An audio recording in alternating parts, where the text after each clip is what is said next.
est-ce que vous avez une explication physique? Enfin, j'ai cru comprendre que votre propos, c'était de dire que le brûlis enrichissait les sols. Est-ce que vous avez une explication physique? Parce que c'est assez contre-intuitif, dans le sens que tout ce qui brûle ne sera pas décomposé et ça fait une perte d'humus.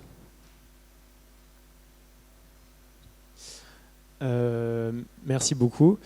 Je voulais savoir s'il y avait une politique forestière au Vietnam et si oui, à quelle échelle ça se jouait. Oui, vous m'entendez. Et oui, il y a une politique forestière qui s'est mise en place assez rapidement au Vietnam et qui s'est renforcée dans les années 80-90 quand ils ont commencé à s'orienter vers les plantations forestières. Donc avec une volonté, enfin déjà un classement des terres forestières en 3 types, celles qui doivent être productives, celles qui doivent être de protection et puis d'autres dites à usage spécial qui vont intégrer en fait des parcs nationaux. Donc il y a mais c'est quand même très fortement axé vers les plantations. Ça a quand même été leur grand angle d'attaque. Et après, oui, l'exploitation a été considérée comme illégale, mais ça n'empêchait pas les populations d'aller exploiter. En 2006-2007, quand ce qui freinait surtout les populations d'aller exploiter dans les forêts spontanées, c'était l'éloignement, parce que désormais les forêts, elles étaient à 15-20 km.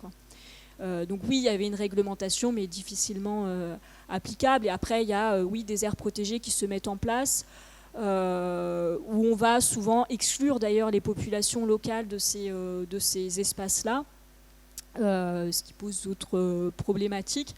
Et puis souvent, les parcs nationaux, c'est quand même à viser surtout touristique. Et après, il y a le problème, comme toute aire protégée, de surveillance. Voilà. Donc ça relativise, enfin oui, il y a une politique qui se met en place, mais la visée quand même surtout. So I think it depends on the environment. So there are many environments around the world where plants are adapted to fire, that actually fire leads to renewal, that the plants grow, and in many cases even biodiversity increases. So there's a difference between what we think of as fire, this kind of European dramatic wildfire, which really does damage ecosystems, and this aboriginal fire, which is lots of frequent fire but low intensity fire. And it's been shown multiple times that, for example, in Australia, they've done a modeling exercise of when you, if you do lots and lots and lots of low intensity burns, you actually increase biodiversity in some habitats. Some trees, like I showed, are also adapted to fire. They actually like fire. Others don't. So it depends on your habitat. So one big issue, for example, the fires in Spain last year, is because eucalyptus has been planted across Spain, and eucalyptus is incredibly flammable. So it's very bad. When fire goes, it destroys the whole area. But in many tropical landscapes, fire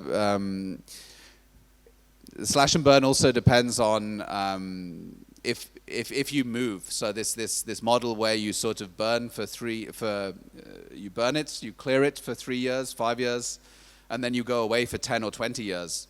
The forest, it's grown back by the time you come back. But I guess in summary to say that for many plants, many ecosystems, fire is a natural part of the ecosystem. Lightning causes fire, and many plants are adapted to it. So it's not every ecosystem. It depends how you apply the fire. And so one issue, for example, in Australia is in some cases that knowledge of when to apply the fire, how to apply the fire, was marginalized during the colonial period. And to get it back requires some engagement. So there was this one really kind of, I think, quite emotional example. There was one Aboriginal community, and they had a song, and they couldn't quite work out what the song meant. So they had this song, it had been passed down from generations. And then the Australian government is now supporting cultural burns, they call them. And as they were applying the fire, they realized that the song was actually telling them when to burn, where to burn, how relation to the wind, relation to... And so they suddenly realized that this song was part of this activity, but it had become disconnected. So all this to say, fire can be bad, particularly when it's a wildfire, out of control fire, when it's an industrial fire. But these low-level intensity burns and natural fire are actually beneficial to some ecosystems. Yeah. Peut-être juste pour compléter, la particularité aussi en zone tropicale, c'est que les sols ils sont très fins et ils s'appauvrissent aussi très rapidement, parce que la décomposition se fait très rapidement et parce qu'on a aussi l'eau qui fait qu'on a aussi les sols qui sont lessivés en fait et qui entraînent très rapidement les nutriments. Et en fait, en mettant à feu la végétation, ça va permettre par la cendre de ramener des nutriments dans le sol qui vont pouvoir fertiliser les sols. Alors, mais ça n'empêchera pas les nutriments quand même qui resteront et qui vont pouvoir fertiliser le sol. Après, du point de vue par contre carbone, etc., c'est un peu plus, ça peut poser plus de questions.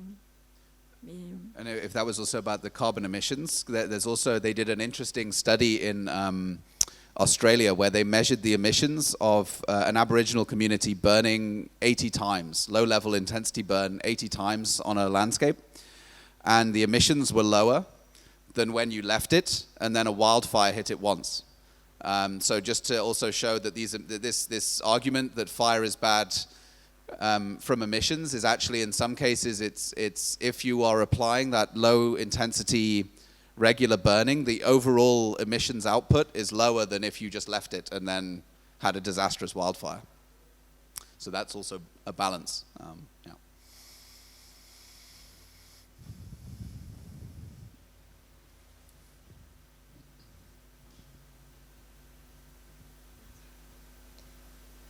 Hello. Sorry, I will talk in English. I'm Mexican. And actually, to add to this point, in Mexico, it still uses the burning of fields to regrow crops. Yes. Yeah. Well, just a question. You said that to study the plants, to study the development in the tropics, you study the genetics of plants. And well, I have the example of the maize because it's from Mexico. And nowadays there's a problem because there's a modified genetic maize and it's destroying the original crops. In Mexico we have like 52 types of corns that are being destroyed, and I don't know how you can well, if you want to study this, but they are disappearing, how can this be? Yeah, that's, is this still working? No. Yes.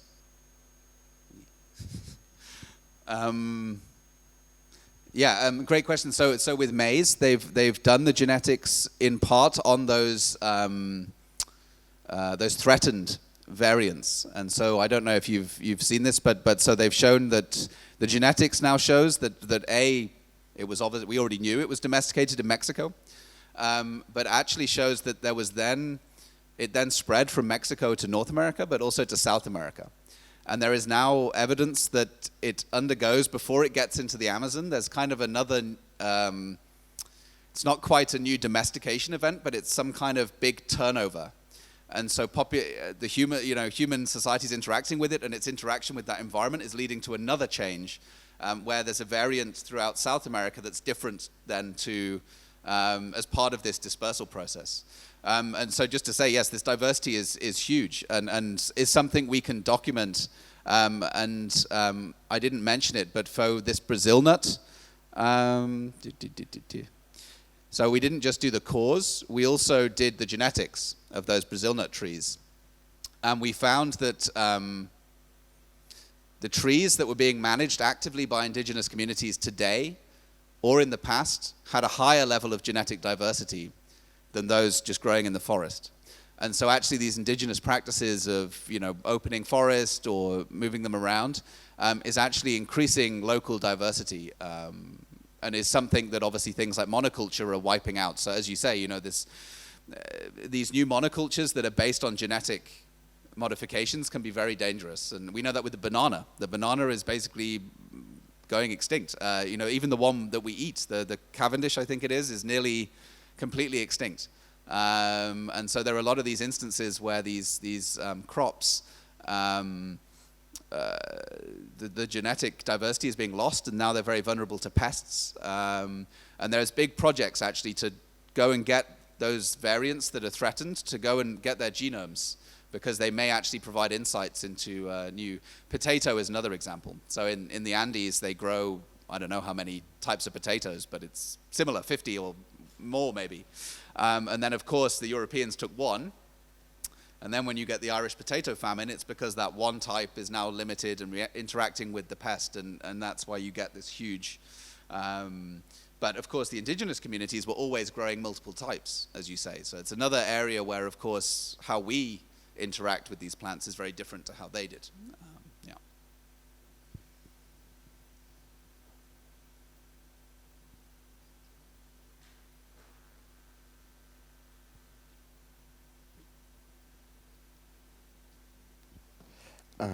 Yeah. I'll ask you in English if you don't mind, but maybe your friend could also answer. I was just wondering, over time and back, because here you're going real far back in time, have you noticed a lot of changes of species and tree diversities, different type of trees, in all those years? And is that the richness, the species, have diminished with the population, with the people living in the forest, or not? Is that we can understand that, you know, people are trying to grow certain types of, but maybe over time, without an exploration of the forest, that very. And you both mentioned animal life and wildlife, but has this changed a lot with the different in time, also with the forest changing at the same time? Alors on m'a demandé de faire la même chose en français, donc je le refais. Je voulais juste savoir donc s'il y avait une grande diversité d'arbres là tout au long du temps de cette histoire très longue, et si vous aviez vu voilà, des espèces apparaître et disparaître au fil du temps. Et puis si ces espèces avaient quand même eu tendance à diminuer avec la population, avec le fait d'habiter ces populations. Et après sur la vie sauvage, enfin les animaux en fait, vous l'avez mentionné mais vous en avez assez peu parlé. Est-ce que là aussi vous avez noté une grande évolution de cette vie animale là dans ces forêts sur ce très long terme? Yeah, that's a great question. So in some cases, so when some people have done research on these lake cores I mentioned in the Amazon, and they found that actually the human activities increases the biodiversity in the region. So actually it's increasing species. There is also, though, interesting, so there's also this argument of hyperdominant species you might have seen. So in the Amazon, it's also been argued that most of the biodiversity now is made up, in the plants, is made up of something like 200 trees. And almost all of them have some economic or cultural relationship to humans. And so there's this argument, therefore, that humans have sort of domesticated the whole Amazon. I think that's maybe a little bit too far, but certainly they've probably played a role in that. So I think sometimes, as you say, there is selection for certain plants that they like. But I think in general, indigenous populations quite liked diversity. So whether it's growing 50 types of maize, whether it's growing 50 types of potatoes, that is a recurring theme. That even when they're picking certain types of plants to grow, they acknowledge that diversity is very important. So I think in some cases you'll see an increase in the diversity, which is either through fire, it's through changing the ecosystem dynamics through adding in light that does increase diversity. In some cases they are selecting for certain things that will maybe decrease some diversity, but in general they acknowledge that this is really important. And in terms of animals, I think that is less studied. So in terms of domesticated animals in the tropics, it's very limited. There's the duck in the Amazon, there's the chicken, and there's the buffalo. And yeah, I think there's less of a detail of a really intimate interaction in terms of changing that. There are examples in the Pacific Islands of declines in biodiversity. So as humans spread onto those Pacific Islands, there's a massive decline in bird biodiversity, likely in part because they were also taking along rats, which were then eating all the birds' eggs. But there are examples where actually the burning, the clearing of the forest floor increases at least the number of animals. Not necessarily the diversity, but certainly increases the number of prey. And sometimes they would even make paths so that the animals would move through. So that it's slightly different. They're sort of promoting animal numbers in some cases, but I think diversity is harder to see, and in some cases is going down depending on where you are. Yeah.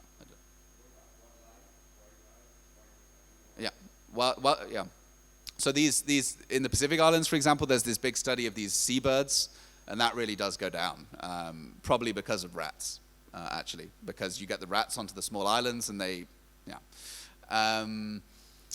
It's also something seen a little bit in the Caribbean, that they bring in some animals, and their impacts, that some diversity starts to go down, potentially impacts on marine. But actually, in many cases, it's too hard to say, because the records we have, it's too hard to know whether if European colonialism didn't happen, what would have happened.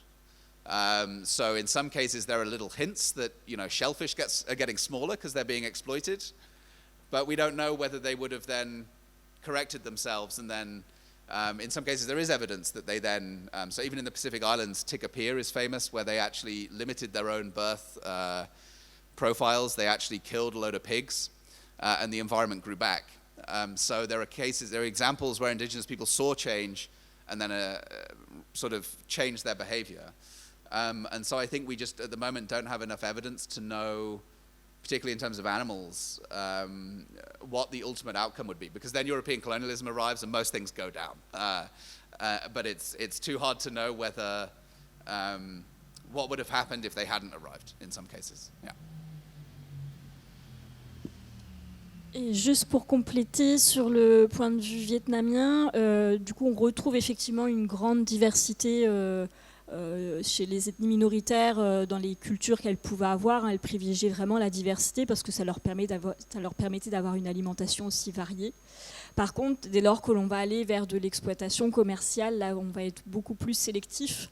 Et en l'occurrence, pour l'exploitation forestière, donc, qui s'est poursuivie de manière illégale jusqu'à parcourir 15-20 km, là, on allait plutôt vers des espèces précieuses qui ont été les premières à disparaître, puisque même si on a une grande diversité d'espèces dans ces forêts, du coup, les espèces précieuses vont être très dispersées, et donc ça va nécessiter de plus grandes distances à parcourir, mais c'est aussi celles qui vont disparaître en premier. And I did forget, so there is one really recent ecological study, I think it's by Lentzner et al., and they show that basically when British colonialism, Spanish colonialism, French colonialism, that it basically homogenizes landscapes, that species diversity around the world goes down whenever this colonization happens. Whether it's because they're bringing the same animals, whether it's because plantation agriculture, but there is very clear evidence that really does change biodiversity in many places and changes these landscapes. So I think that definitely isn't in doubt.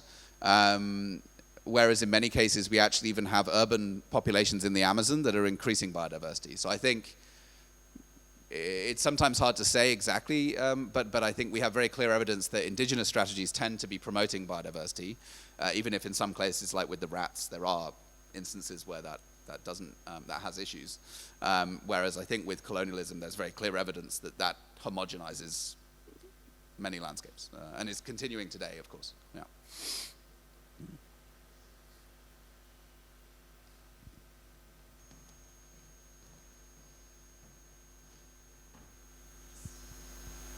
So I'll try in both languages, first in English.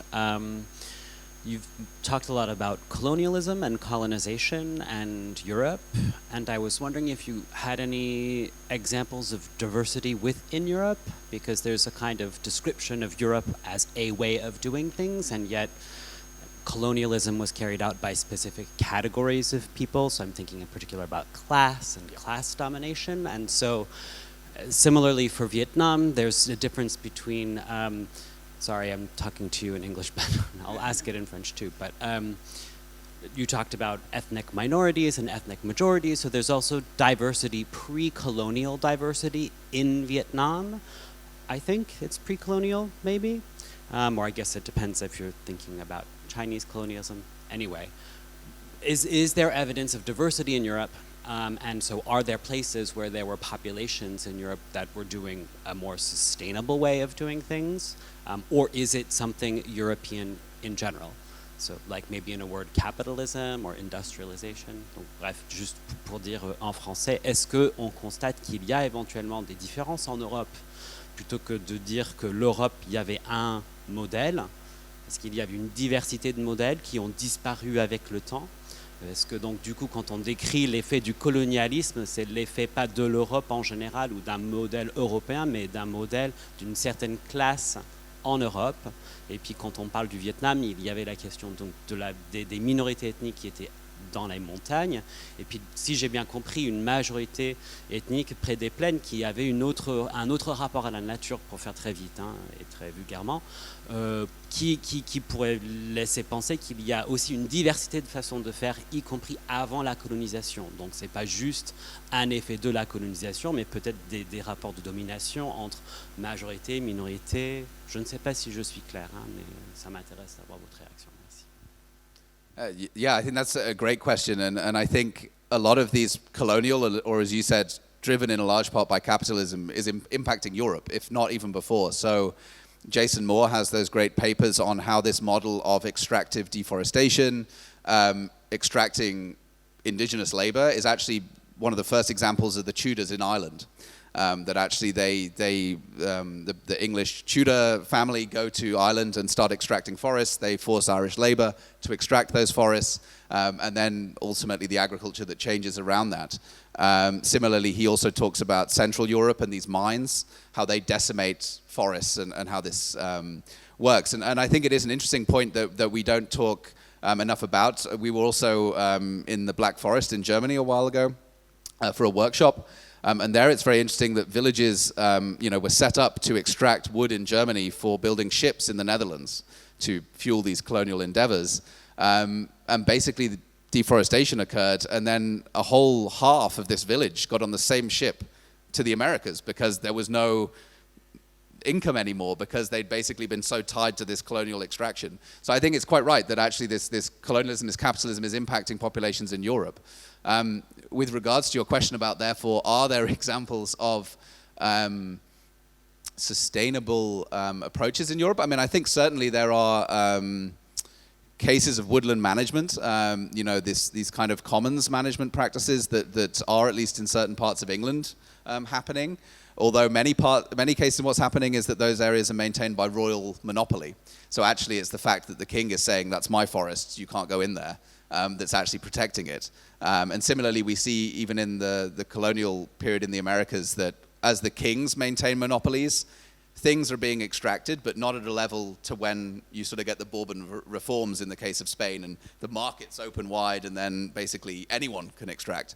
So I think it's probably the case that this capitalism, this extraction, is already beginning in Europe, and then it's obviously expanding out. And so, to some extent, at that point, I think there are cases of agricultural, agroforestry practices in Europe, but they're already being marginalized by this increasing expansion. So it's a really good point, exactly. Yeah. Et alors pour le Vietnam, oui, il y a effectivement deux types de rapports à la nature, entre ceux qui habitent la plaine et qui sont plutôt des riziculteurs et qui exercent une forte pression sur les collines à proximité où on n'a plus de forêt. Finalement, on a une pression assez forte, de longue date.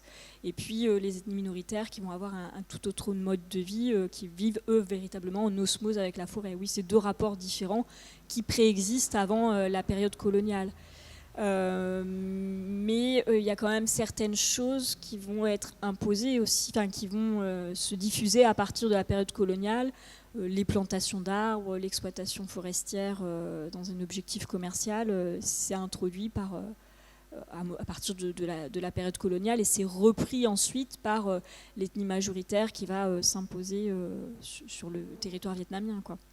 Mais oui, après, ce sont aussi des évolutions qui ont aussi concerné en fait l'Europe au préalable, quoi.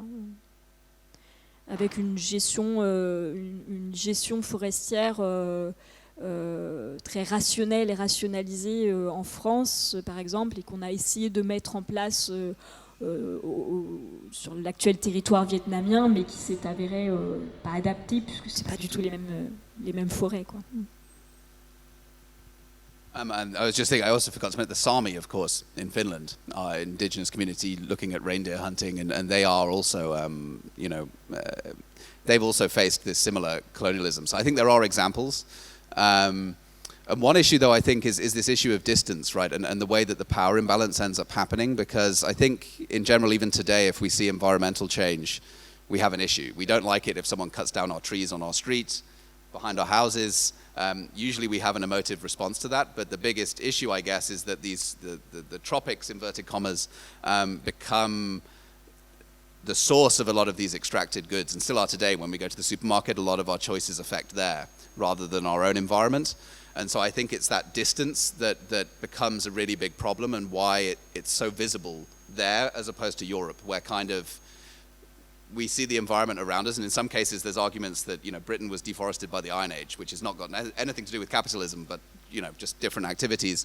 But then people start to I'm not sure that's quite true, but I think people in Europe had seen things going on around them, and if you can touch it and see it, it's more real, and actually even we would not want trees to be cut down today. So I think it's that distance becomes a real problem, and that imbalance, basically the creation of this global north, global south is part of what's making that so obvious, this extraction. But it's right, it would be interesting to do more research into, are there, around about that time, I'm sure some people are doing it, I just don't know about more sustainable strategies in Europe. It would be interesting, yeah.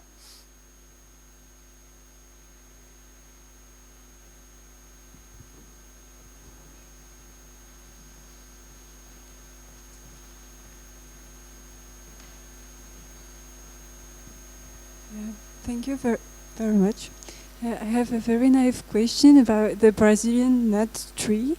Okay, I found it very interesting, and I didn't knew that. And I was wondering if in other tropical forest elsewhere you could have such a light-demanding tree, and on which you could do dendrochronology, and what could it tell if it has already done? Yeah, that's a great question. So one of the dendrochronology works on this idea that you have seasonality, right? So you get the dark ring in winter or whatever, and the light, So for a long time it wasn't used in the tropics because it was assumed you don't have seasonality. And then recently there have been these applications driven particularly by people in Brazil on the Brazil nut. And so they found that there are broadly annual rings. They're not perfect. So actually, if you compare them to radiocarbon dating, there is sometimes discrepancy. But you can make models that you can use and do this. There are trees around the tropics that have been identified that do form annual rings that you could apply this method to. But actually, it's quite an early... it's not a very developed subfield. So it's something... The only other study I know of is there's two. One is in West Africa, where they analyze a West African tree, and they show something similar, that when you get colonialism, the growth patterns of this particular tree species change. I can't remember, but I'm actually fairly sure it was a French university, and I can't remember the name, I'm afraid. But if you look at West African dendrochronology, colonial, you should be able to find something. There is a paper by a French team. Maybe. Yeah. Yeah. Okay, maybe. And then there's one Australian team that has done it a little bit in Australia, but not a lot. And actually, even in Europe, so dendrochronology to most European dendrochronologists means the dating thing. That you sample the wood, you date it, or you build up these sequences of dates that are then used to calibrate radiocarbon dates. So using it for this more forest growth perspective is also, even within Europe, not so widely applied. So I think it's quite a developing field, but it has lots of potential. Yeah.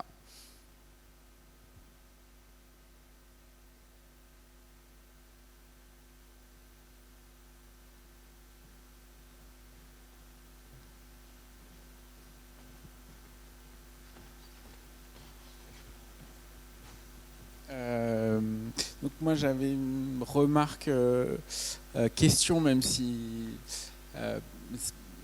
la perspective historique étant très longue, c'est assez compliqué de mettre tous les éléments ensemble. Un peu pour répondre à Michael, il n'y a aucun pays de la zone tropicale qui a colonisé des pays dits du Nord. Donc bon, c'est juste un constat très, très simple, mais et aussi je me disais que pour l'Europe, la déforestation, elle est ancienne. Et après, il n'y a pas de correspondance chronologique, genre il n'y avait plus d'arbres en 1492, il a fallu aller ailleurs. Mais en tous les cas, il y a quand même une certaine concordance des temps dans ce besoin d'aller prendre des richesses ailleurs quand peut-être elles sont épuisées. Bon, je ne sais pas si on peut aller jusque-là. Ça a été fait pour l'Angleterre, comme vous savez, l'Angleterre qui aurait été très déforestée à la fin du 18e, 19e, et il a fallu aller chercher le bois ailleurs, notamment au Canada. Et moi, ma question pour tous les deux, c'était peut-être encore plus pour Amélie, le fait qu'on voit que les populations qui vivent sur place, bon, elles ont des intérêts qui peuvent nous sembler paradoxaux, parce que nous, on espérerait qu'ils conservent les lieux. Ça m'a fait beaucoup penser aux travaux d'Anna Tsing pour Bornéo, où en fait tout le monde n'a pas le même avis sur place. C'est pourquoi ton questionnaire me semblait intéressant et qu'il faut le creuser, quoi. Tout le monde ne fait pas les mêmes choix aussi. Il y en a qui vont devenir, comme on dit, des bûcherons, parce que ça leur rapporte de l'argent. Il y en a d'autres qui vont dire non, on préfère continuer comme avant. Donc c'était un petit peu ça, et je me posais aussi, là, c'est compliqué de le poser comme ça, mais s'il n'y avait pas, à partir du moment où le bois devient un produit commercial, est-ce qu'il n'y a pas un changement, voilà, à partir du bois, le bois comme on pense tous aux bois tropicaux qu'on trouve dans les magasins. Bon, il y a la question de l'EVA dont tu as parlé.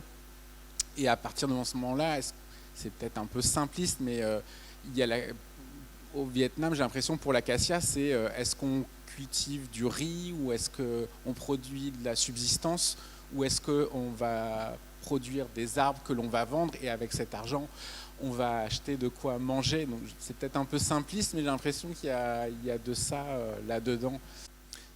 I think there are two elements. So one is this idea of extraction, right? And so even, you mentioned other examples. So even in imperialism, we know from the Roman Empire, we know Japanese cases, Chinese cases, other empires did also apply extractive processes that had negative impacts on environments in different parts of their empires.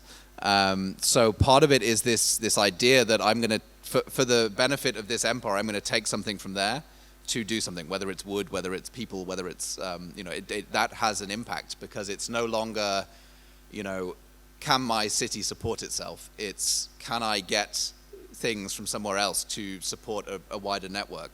And in terms of trade, there are these vast trading networks in prehistory that these urban networks in the Americas had. The Maya had trading networks with North America, with South America, with the Caribbean. And I think the thing is that the trade was mainly elite objects, or interesting symbolic objects, cultural objects. That was what the trade was for. And most of your food, your wood, your resources were coming from your immediate area. And what this means is this has the benefit that if you overexploit that, you see it.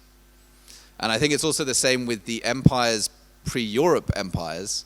Even those empires had people running up and down those roads that could see sort of, oh, by the way, you're taking a little too much away from there. So, or there's examples, Rome growing its wheat in Egypt. It constantly has to wait for those ships, and it has there are negatives to that effect. But I think what happens with these European empires is so intimately tied to this capitalism, to this consumption, that you become reliant on things away from food that are from another place that you can't even see, right? And that becomes a really significant problem. Part of that is wood, right? So the Spanish are deforesting parts of the Philippines to build their ships. They're also cutting down on different islands. They're stopping and building. So that's this extraction, but again, it's somewhere else to fund something else in another place. And then as soon as wood, as you say, as soon as it becomes a case that a city, as it is for every single European city, that our land use is not all around Toulouse. It's not even all in France. It's actually probably over 50% of Toulouse's land use will be somewhere else. And that's the problem, I think. And part of that is wood, but it's this, as soon as you get a system where I live is no longer where I get my resources from, it's invisible to most of the population. And now it's even entire nations, right? So the UK, for example, doesn't have all its own food. If flights stop going to the UK, it's in big trouble. And you saw after Brexit, the supermarkets in some places were absent of certain items because we're not self-sufficient anymore. And I think that is, when wood starts to move around, that is part of that network. And you're paying to deforest somewhere else. And I think that's the biggest difference, that you have an extractive system, a consumptive system that is now distant. That it's very hard, as you were saying, for the Philippines, it takes 3 years for a boat to get there and back. So who knows what's happened there since, that observation is no longer, and plus assuming that any of the population of Spain even cared about what was happening, right? So, and that's the relationship that then is continuing. And we see it today in these reparations claims, right? There's this argument that when people go to COP to talk about climate change, the Pacific Islands are literally flooding. They are about to have to leave islands. But does the majority of, say, Europe or North America empathize with that? They can't see it. We have that real problem. But if that was happening to us, you can bet, of course, Germany had some floods and it was seen in the election results. So these things influence us when we see them, but we find it very hard, and that's the problem. If we're having impacts somewhere we can't see, plus we don't care about those impacts, it's a really bad combination, I think. Et alors, pour le cas vietnamien, oui, l'exploitation commerciale, elle a quand même augmenté la pression. Alors même si j'ai pu dire que c'est pas le commerce international qui était en cause, mais il y avait à partir du moment où il y a eu un commerce du bois, que ce soit bois de chauffe ou bois d'œuvre, il y a quand même eu une pression qui s'est encore plus accélérée, creusée dans les montagnes, et c'était vendu en plaine. C'était pas du commerce international, mais ça restait quand même du commerce à destination des populations de la plaine. Et après, pour la question de savoir si c'est...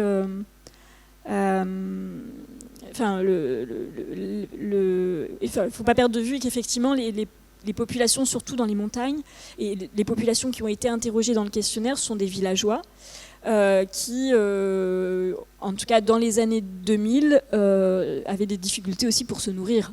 Donc effectivement, les revenus, c'est important. Et alors, dans les années 2000, certains ne souhaitaient pas aller vers les plantations d'acacia parce qu'ils préféraient planter du manioc, dont ils allaient avoir un revenu 1 an après. Que pour l'acacia, il faut aller attendre un peu plus longtemps. Mais étant aidés financièrement par le gouvernement, par la Banque mondiale, par différentes organisations, forcément, ils se sont plus facilement orientés aussi vers les plantations. Et oui, c'est un revenu pour eux qui peut être vital. Donc voilà, évidemment, ils vont préférer les plantations d'acacia à des forêts spontanées qui ne vont pas leur rapporter.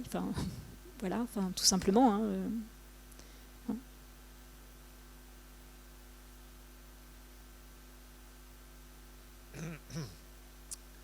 I think I have a last question, and maybe I'd like to wrap this up. So first I will do it in French, and then I will translate. Je vais essayer d'organiser plusieurs éléments. Finalement, il y a pas mal de choses qui ont été évoquées autour des imaginaires de la forêt, qui ont été évoquées et à la fois qui sont plus, notamment dans le livre, sur à quoi ressemble une ville de faible intensité d'occupation et de pression agraire. C'est un concept que j'ai vraiment trouvé très intéressant dans le livre. Tout à l'heure a été évoqué le fait qu'il y avait des villes sur plus de 1000 km², donc largement plus grand que Rome. Donc une partie de la question que je me pose, c'est en termes des imaginaires autour de ce qu'est la forêt. On en a parlé au début, plusieurs fois même, c'est pas forcément habitable, c'est exploitable, on va plus dans les vallées. Est-ce qu'il y aurait, là c'est plus des pistes de finalement faire un livre, faire des conférences, etc. Comment en fait finalement changer l'imaginaire autour de la forêt en sens que c'est habitable. En France comme ailleurs, on a ce mouvement vers la néo-ruralité, par exemple. Et est-ce que, si on fait un parallèle un peu peut-être osé, est-ce que finalement habiter la forêt est quelque chose ou en tout cas que c'est quelque chose de possible à faible densité? Est-ce que c'est quelque chose qui pourrait être débattu, passer dans une planification urbaine au sens large, urbain au sens large, au sens d'urbanité à faible intensité? Est-ce que ça ferait sens? Est-ce qu'il y aurait, de par ce que vous avez étudié, des éléments qui vous permettent de penser que ça serait faisable ou non? Bon, sans abattre le capitalisme serait sûrement quelque chose qui aiderait, mais au-delà de ça, comment changer les imaginaires? Est-ce que, et de manière, une conclusion peut-être, c'est est-ce que la conservation n'est pas un peu l'ennemi là-dedans? En sanctuarisant les forêts, finalement, elle les met à l'écart et empêche toute réflexion sur est-ce qu'on peut les habiter? Alors, oui, c'est habiter en forêt, oui, c'est envisageable. Mais après, il ne faut pas non plus idéaliser la nature, parce qu'il y a aussi des inconvénients, enfin, comme j'ai pu le montrer avec les Vietcong qui se sont retrouvés en forêt tropicale. Enfin, c'est aussi des espaces qui ne sont pas forcément si faciles à vivre que ça. Et après, mettre sous cloche, non. En fait, il faut aussi prendre en compte le fait que l'homme fait partie de cet écosystème et que les aires protégées, on s'aperçoit que ça ne fonctionne pas parce que ça suppose souvent déplacer des populations qui peuvent vivre sur ces territoires. C'est souvent le cas, et j'en ai parlé pour le Vietnam tout à l'heure de la question qui m'a été posée. Et c'est pas souhaitable parce que forcément on prive des populations de leur lieu de vie. Et souvent, en fait, ça a même l'effet inverse parce que ça va accroître la pression sur les écosystèmes qu'il va y avoir autour de ces aires protégées. Donc ça ne fonctionne pas.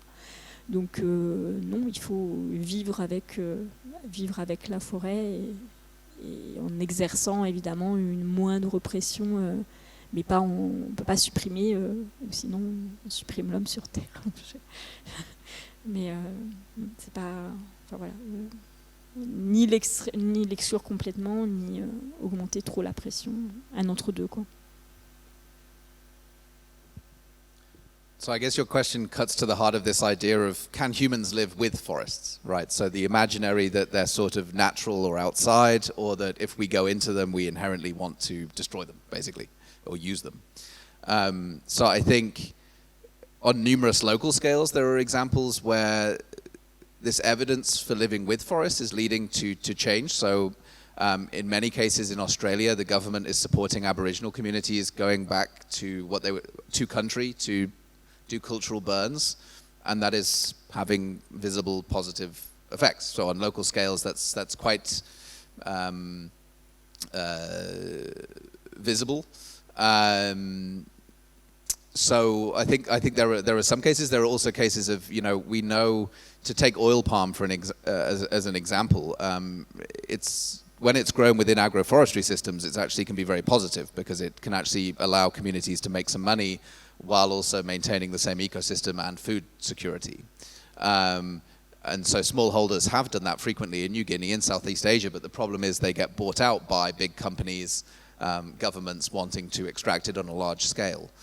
So often it's that tension between that local knowledge and local desire to do something, but then this big issue and conservation is also, in the past it has some origins of conservation are in colonialism. So we spoke about that the last 2 days. The British in Africa, for example, would say, get off the land, we're making a reserve here. But what they meant was, this is a reserve that we can use. We can go and later it was logged. So they would take logs out. It was a reserve for use. And so the origins of conservation have very, in some cases, quite problematic origins. But that's not to say,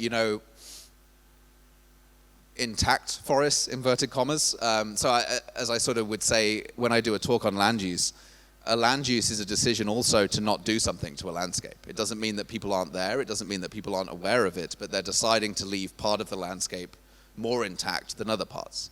And those forests, definitely, even indigenous communities, they would move around, but they would leave certain parts of the forest there. So they have their own cultural policy for leaving reserves, inverted commas, but for different reasons. And it's been shown in the Amazon, for example, that where indigenous communities are involved in conservation, they have massively greater success rates, because there is an investment of a community in and around that reserve to stop any encroaching on that reserve. And that's not necessarily them doing anything, applying fire. That's just simply them being invested in that conservation effort. So I think it also depends, again, is that conservation driven by local, regional interest, or is it driven by top-down, we need those forests for our carbon credits, so stay out, right? So I think it's that tension between most local communities want to or have the ability to do these practices and would do it, but it's competing then against multinational corporations. And so I think if the solution, we had this discussion sometime, would it be good to go and make a low-density agrarian city in the Amazon? So, well, probably not, because then obviously it would put an imprint somewhere else. But perhaps, we can think about our own cities. There are initiatives to move gardens into cities, to start growing food, to have more forests, whether that's to stop soil erosion, whether it's to buffer. The cities in Brazil are acknowledging they should grow trees on hills to stop erosion, downslope to protect houses. Cities in Morocco are putting gardens in cities, and then that food is going to markets in the city. So there are sort of subtle movements to do this, because it boosts your food security. It cools your city, because if you have more plants in the city, it's nice and it stops the sun. So I think there's an acknowledgement of this on the local level, but it's again that tension between what we think about our own environment and feel very strongly about there versus what our sort of unintentional actions are doing. And to some extent, are we ready in some places to have less growth or constant development so that other places can have similar living standards, but also meet them without all the emissions that we've put into it. So energy should also be something that, solar panels in a local regional space would be more efficient than transporting oil around the world. So how do we meet that tension? But also, as we've said, we also don't want necessarily nationalism as that solution, right? So it's kind of local solutions, but while also maintaining global cooperation. So how do you shift the system towards that? I think there is a lot of promise in many local cases, in certain cities. Like I said, indigenous people being supported, different agricultural strategies. But how do you keep that momentum going at a larger scale? That is, I think, the challenge. So I think there is some promise, some hope. But as someone sort of once put it, when they came back from one of these COP meetings, they said the major hope is that renewable energy just becomes cheaper than oil. That's going to be the motivator. When food grown in and around Toulouse is cheaper than food grown somewhere else, people will start eating it and buying it, especially if it's grown. What was interesting also was over COVID, actually, at least in Germany, the difference in price between bio food, organic food, and other food actually became smaller, because a lot of the organic food is grown more locally, more regionally, and the transport costs were therefore being mitigated. And so I found it quite, because we would shop organic in the supermarket, and then I noticed that the difference in price was actually much less. So there are certain dynamics that could, but I think unfortunately in the system we're in, a lot of it is for people, because you can't tell people, go closer to the poverty line because we want you to eat organic food. You have to also, so there's a lot of tensions, and as you mentioned also, it's all well and good talking about European colonialism and reparations, but many communities, say within France, within the UK, feel like they haven't had any wealth benefits from these processes, or at least they can't see that. So how do you then communicate that there is still this imbalance? And that, I think, is a real pressing challenge that we don't speak about as much. And how do you balance that idea of we do need to support other places that have been exploited for a while versus we still have problems within our own countries and I don't know, I think that's a real hard, but I do truly believe that on the face of it, most people living in their local area don't want to see the environment destroyed, and would like to eat local food if it was available at a reasonable price, and would rather have secure energy, secure water, secure food that isn't vulnerable to market change or a pandemic, right? I think that would be everyone would be quite happy if that happened. But how do you? Yeah, I don't know. That's some hope, but I think it's a challenge. Yeah. Juste peut-être pour compléter, pardon. Si je reprends mes villages vietnamiens, finalement ils se retrouvent aussi dans les forêts, même si ce sont des forêts plantées, du coup voilà, avec des acacias qui sont plantés désormais à proximité des habitations, finalement ils se retrouvent. Et juste pour souligner le fait aussi que finalement en France aussi, malgré tout, on se retrouve avec une surface forestière aujourd'hui qui est quand même beaucoup plus importante qu'elle n'a pu être par le passé, hein, puisque le minimum forestier c'était le 19e siècle et aujourd'hui on a des surfaces forestières plus importantes, donc on vit avec une plus grande proximité, enfin, à la forêt en tout cas, même si ce sont des forêts gérées et qui sont aujourd'hui touchées par le changement climatique, donc à suivre. Eh bien, merci à vous. On va clore. Du coup, je voudrais de nouveau remercier nos intervenants, Amélie Robert et Patrick Roberts. Merci d'être venus.